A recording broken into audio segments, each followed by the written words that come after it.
നിലമ്പൂർ ഉപതെരഞ്ഞെടുപ്പിൽ 20,000-ഓളം വോട്ടുകൾ നേടി നിർണായക ശക്തിയാണെന്ന് തെളിയിച്ചതിന് പിന്നാലെ പ്രതിപക്ഷ നേതാവ് വി.ഡി. സതീശനോടുള്ള നിലപാട് മയപ്പെടുത്തുകയാണ് പി.വി. അൻവർ. പിണറായി സത്തിനെതിരായ പോരാട്ടമാണ് നിലമ്പൂരിൽ നടത്തിയതെങ്കിൽ ഇനി മരുമോനിസത്തിന്റെ അടിവേറിറക്കുമെന്നും അതിനായി 2026 നിയമസഭാ തെരഞ്ഞെടുപ്പിൽ ബേപ്പൂരിൽ മത്സരിക്കാൻ തയ്യാറാണെന്നും അൻവർ പ്രഖ്യാപിച്ചു കഴിഞ്ഞു.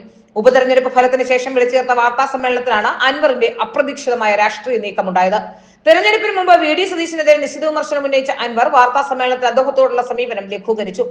പ്രതിപക്ഷ നേതാവിനോട് വ്യക്തിപരമായ വിരോധമില്ലെന്നും തന്നെ മുന്നണിയിലേക്ക് എടുക്കുന്നതിൽ അദ്ദേഹത്തിന് സംഭവിച്ചത് ഒരു വീഴ്ച മാത്രമാണെന്നുമായിരുന്നു അൻവറിന്റെ പുതിയ നിലപാട്. ഇത് UDF-ലേക്കുള്ള മടക്കയാത്രയുടെ സൂചനയാണ് എന്ന് രാഷ്ട്രീയ കേന്ദ്രങ്ങളും വിലയിരുത്തുന്നു.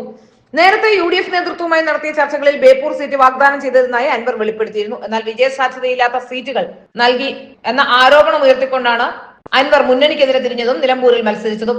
നിലമ്പൂരിൽ ആര്യാടൻ ഷൗക്കത്ത് വിജയിച്ചതോടെ ആ സീറ്റ് ഇനി തനിക്ക് ലഭിക്കില്ലെന്ന് അൻവറിന് ഉറപ്പായി കഴിഞ്ഞു. ഈ സാഹചര്യത്തിലാണ് പഴയ ബേപ്പൂർ വാഗ്ദാനത്തിലേക്ക് വീണ്ടും അൻവർ മടങ്ങുന്നതും സതീശനോടുള്ള നിലപാട് മയപ്പെടുത്തിയതെന്നും വിലയിരുത്തപ്പെടുന്നുണ്ട്.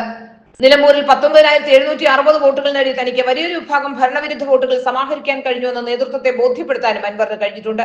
ഈ കരുത്ത് മുൻനിർത്തിയാണ് അദ്ദേഹം ഇപ്പോൾ ബേപ്പൂർ ലക്ഷ്യമിടുന്നത്. നിലമ്പൂരിൽ പിണറായി സത്തെ ലക്ഷ്യം വെച്ചതെങ്കിൽ ബേപ്പൂരിൽ മന്ത്രി PA മുഹമ്മദ് റിയാസിന് ഉന്നം വെച്ചുള്ള മരുമോനിസം എന്ന പുതിയ പ്രയോഗത്തിലൂടെയാണ് അൻവർ തന്റെ അടുത്ത രാഷ്ട്രീയ പോരാട്ടത്തിന് കളമൊരുക്കുന്നത്.